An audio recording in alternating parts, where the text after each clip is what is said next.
A ray of light traveling in air have wavelength lambda, frequency n. एक ray of light है, light की रे है, air में ट्रैवल कर रही है, जिसका वेवलेंथ लैम्डा है, जिसका फ्रीक्वेंसी n है, जिसका वेलोसिटी v है और इंटेंसिटी I है. If this ray enters into water then these parameter are changes.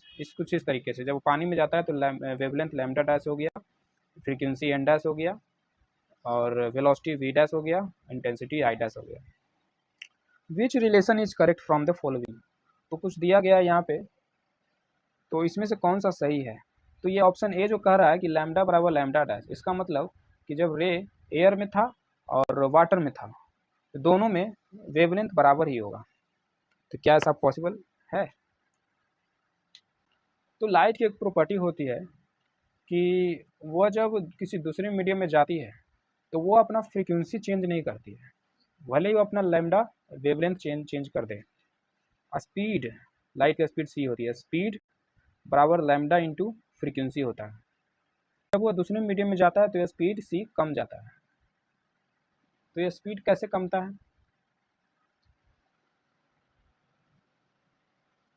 तो इसमें जो ये फ्रीक्वेंसी है वो नहीं कमता है, ये लैम्डा कम जाता है. क्यों लैम्डा कम जाता है. देखिए फ्रीक्वेंसी हमेशा कांस्टेंट होता है. जैसा कि कोई बॉडी का मास हमेशा कांस्टेंट रहता है, किसी भी जगह पे लेके चले जाओ उसका मास हमेशा कांस्टेंट रहता है, वैसे ही लाइट की फ्रीक्वेंसी हमेशा कांस्टेंट होती है. लाइट क्या, लाइट के जो भी वेव होते हैं, इलेक्ट्रोमैग्नेटिक वेव होते हैं, infrared, UV ray, radio wave, जो भी रे होते हैं, वेव होते हैं, उनका फ्रीक्वेंसी हमेशा कांस्टेंट होता है.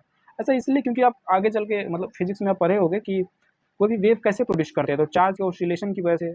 तो जो चार्ज के ऑसिलेशन का जो फ्रीक्वेंसी होता है और उसकी वजह से जो इलेक्ट्रोमैग्नेटिक वेव प्रोड्यूस होते हैं इस तरीके से, और ये इलेक्ट्रिक फील्ड और इसके परपेंडिकुलर मैग्नेटिक फील्ड इस तरीके से जो प्रोड्यूस होता है उसका फ्रीक्वेंसी चार्ज के ऑसिलेशन के फ्रीक्वेंसी के बराबर होता है. तो किसी भी इलेक्ट्रोमैग्नेटिक वेव का फ्रीक्वेंसी उसके सोर्स के फ्रीक्वेंसी के बराबर होता है. तो जब सोर्स की फ्रीक्वेंसी को चेंज करेंगे तो वो लाइट या जो वो वेव है वेव भी चेंज हो जाएगा. तो यहाँ पे एक्चुअली इन वन वर्ड ये कह सकते हैं कि जो फ्रीक्वेंसी होता है वेव का या लाइट का, वो उसका इनहेरेंट प्रॉपर्टी होता है, उसका फंडामेंटल प्रॉपर्टी होता है.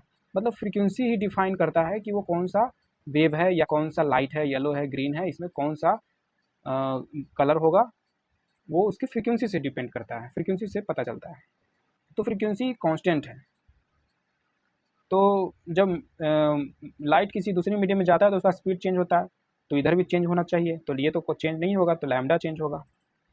तो लैम्डा चेंज होता है. ठीक है. ऑप्शन ए में बोला है कि lambda is equal to lambda dash, मतलब जो पहले लैम्डा था वही अभी रहेगा, तो ये तो गलत है. यहाँ बी बोला है फ्रीक्वेंसी सेम रहेगा, एन बराबर एन डैश, तो बी यहाँ पे सही है. वेलोसिटी चेंज हो जाता है, मीडियम में अलग अलग चेंज जाने पे वेलोसिटी चेंज होता है. इंटेंसिटी भी चेंज हो जाता है, तो 11 का बी.